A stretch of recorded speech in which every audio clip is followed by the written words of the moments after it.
Bonjour et bienvenue. Aujourd'hui, je vais faire quelque chose qui fait souvent très peur aux jardiniers. Je vais tailler à ras ce grand rosier derrière moi. Je vous montrerai ce que je vais gagner en le faisant, mais aussi ce que je vais perdre. C'est un rosier sauvage qui s'appelle Rosa omeyensis pteracantha. Il a deux particularités. La première, ce sont ses fleurs à seulement 4 pétales, alors que la quasi-totalité des rosiers botaniques en ont 5 par fleur. Cette floraison est mignonne, mais n'a rien de spectaculaire. En revanche, il possède des aiguillons absolument redoutables en forme d'ailette, rouges et translucides dans leur jeunesse. Ils sont vraiment de toute beauté et c'est pour cela que j'ai planté ce rosier. Malheureusement, ces jeunes pousses, au bout d'un an, prennent cette teinte grise beaucoup moins charmante et on a intérêt à le tailler très sévèrement tous les ans pour provoquer justement ces nouvelles pousses rouges qu'on aime bien. J'avoue aussi que j'ai négligé cette taille ces dernières années. Je n'ai pas fait grand-chose parce que les rosiers sauvages sont aussi les plus beaux quand on intervient le moins possible et quand on les laisse prendre la forme pour laquelle ils sont destinés. Et mon rosier a donc très bien poussé, un peu dans tous les sens. Et par contre, je n'ai plus ces jolies jeunes petites pousses rouges. J'ai décidé donc d'être brutale et de la rabattre complètement.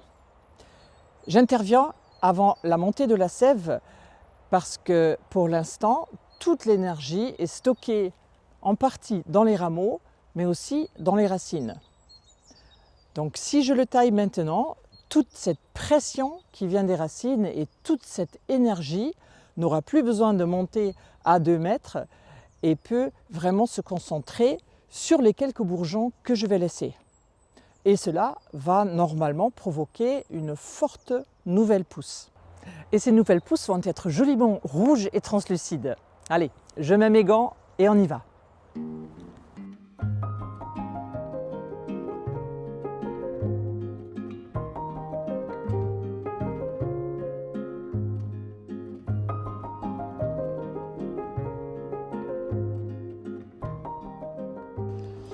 Wow, regardez tout ce que j'ai déjà coupé. Alors maintenant, ça va être plus difficile parce que là en bas, je ne peux plus y arriver avec mon ébrancheur. Donc pour ça, je me sers de cette petite scie.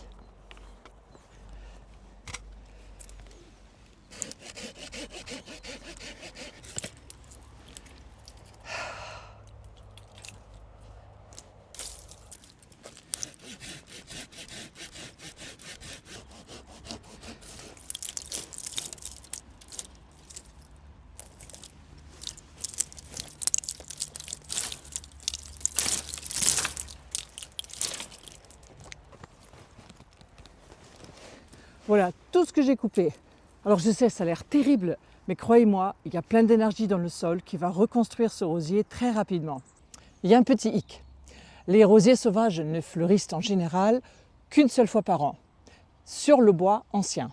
Et en ayant supprimé tout le bois, j'ai aussi supprimé et je perds la floraison de cet été. Mais comme je vous ai dit, je n'ai pas planté ce rosier pour sa floraison, mais pour son jeune bois. Et ça, je l'aurai.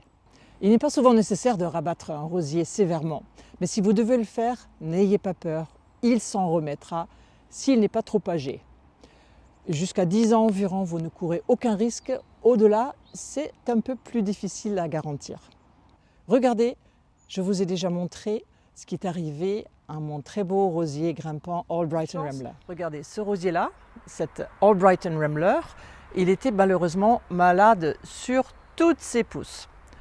Et j'étais obligée de le tailler vraiment à ras du sol et j'en étais très malheureuse. Mais alors, je n'y croyais pas forcément. Au printemps, j'ai eu la très belle surprise de voir plein de nouvelles pousses sortir. Et je vous promets, tout ce que vous voyez derrière moi, là, tout ça, c'est la pousse de l'année dernière.